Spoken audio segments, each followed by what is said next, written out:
Perform a visual inspection at regular intervals.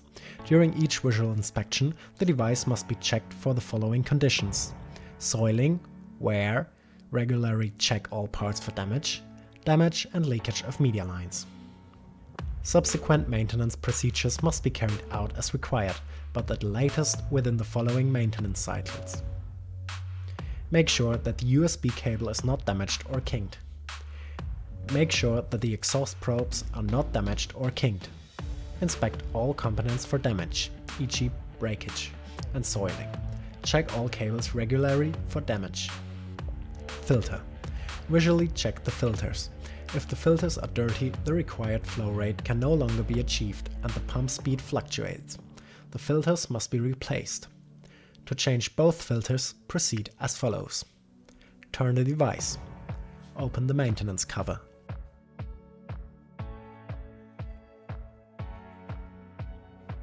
Open the filter using a suitable screwdriver.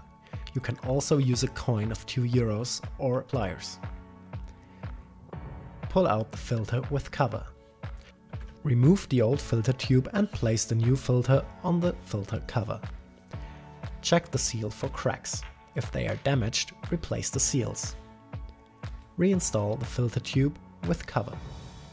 Repeat the steps for the second filter.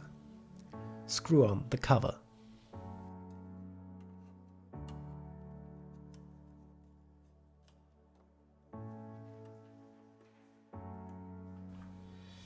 Perform a self-test.